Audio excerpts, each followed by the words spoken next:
ଶ୍ରୀ ଅଲେଖ ସାହୁ। ମୁଁ unit one 1 number ମାର୍କେଟର ମନ୍ଦିର ଗଣେଶ ମନ୍ଦିରର ମୁଁ ଅଛି ମୁଖ୍ୟ କର୍ତ୍ତା ଅଛି। ଏଇଟା 5 ଦିନ ଧରିକି ହୁଏ। ଆଜି ପୂର୍ଣ୍ଣାହୁତି ପଞ୍ଚମ ଦିବସ ଠାକୁରଙ୍କର ଆଜି ପୂର୍ଣ୍ଣାହୁତି।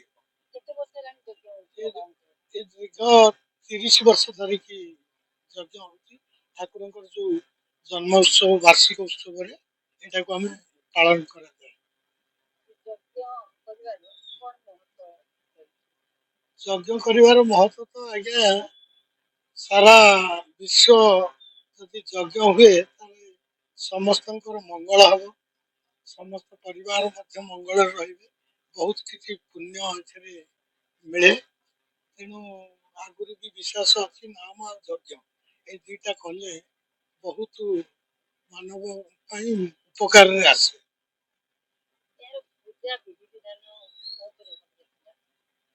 ଇଏ ଆଗରୁ ଯାହା ଥିଲା ବର୍ତ୍ତମାନ ଠାକୁର ପ୍ରତିଷ୍ଠା ହେବା ଦିନୁ ଆମର ଅଛନ୍ତି ପୂଜକ, ସେ ନିୟମିତ ଭାବେ ସବୁବେଳେ ପୂଜା ଅର୍ଚ୍ଚନା କରୁଛନ୍ତି। ଆଉ ଏହାର ବି ଲକ୍ଷ୍ମୀ ପୂଜା, ସରସ୍ୱତୀ ପୂଜା, ଗଣେଶ ପୂଜାରେ ଏଇ ମଧ୍ୟ ଏଇଭଳି ଯଜ୍ଞ ହୁଏ। ଆଉ ଗଣେଶ ପୂଜା, ଲକ୍ଷ୍ମୀ ପୂଜା, ସରସ୍ୱତୀ ପୂଜାରେ ମଧ୍ୟ ଏହାର ପୂଜା ପାଳନ କରାଯାଏ। ଏ ତ ଅଛନ୍ତି ତାର ଏକ୍ଜିକ୍ୟୁଟିଭ ମେମ୍ବର 40 ଜଣ ଖଣ୍ଡେ ହେବେ। ଆମର ମୁଖ୍ୟ ଅଛନ୍ତି ସଭାପତି କବିରାଜ ସ୍ୱାଇଁ, ଆଉ ଅନ୍ୟାନ୍ୟ କର୍ମକର୍ତ୍ତା ମଧ୍ୟ ସହଯୋଗ କରନ୍ତି। ବହୁତ ଶାନ୍ତି ଶୃଙ୍ଖଳା ସହିତ ମନ୍ଦିରର କାର୍ଯ୍ୟ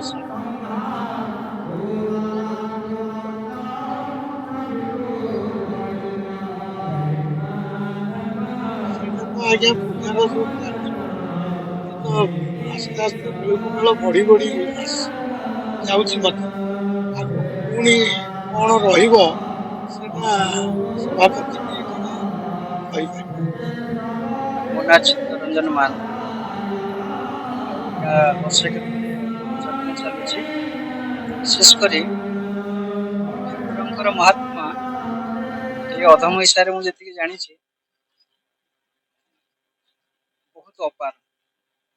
ଅନୁଭବୀ କି ସତ୍ୟ କହ, ଯିଏ ଅନୁଭବ କରିଛି ସିଏ ହିଁ ତାର ତତ୍ଵ ବୁଝିଛି।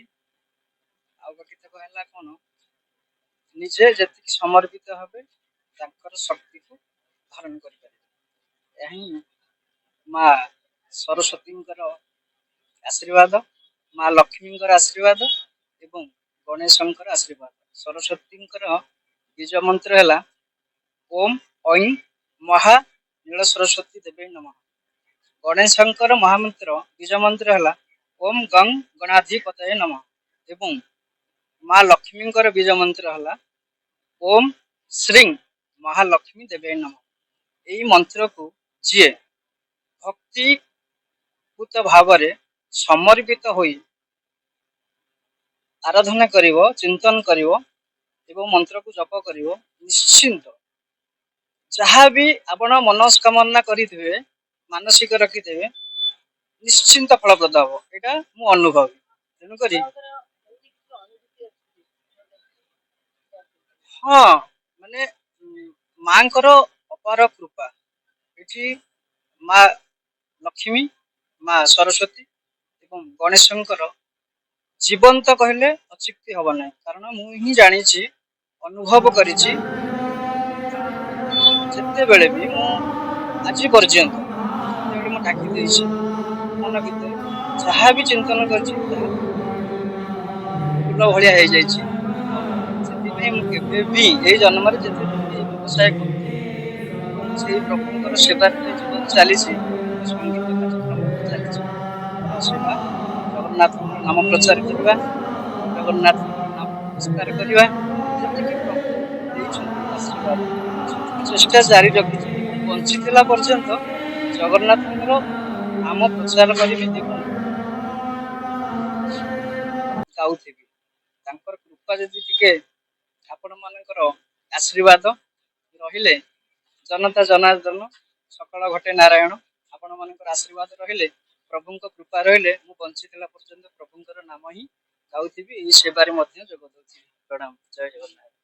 ଆଜ୍ଞା ବାପା ଆଗରୁ ମାର୍କେଟରେ ବ୍ୟବସାୟ କରୁଥିଲେ। ମୁଁ ଏଠି ବାପାଙ୍କ ସହିତ ସହଯୋଗ କରିଛି। ଗଣେଶ ମନ୍ଦିର ପ୍ରତିଷ୍ଠା ଥିଲା 1996। ପୁରୀ ଶଙ୍କରାଚାର୍ଯ୍ୟ ଆସିଥିଲେ, ଦିବ୍ୟସିଂହ ଦେବ ମହାରାଜ ବି ଆସିଥିଲେ, ତାପରେ ବହୁତ ପଣ୍ଡିତ ପୁରୀରୁ ଆସିଥିଲେ।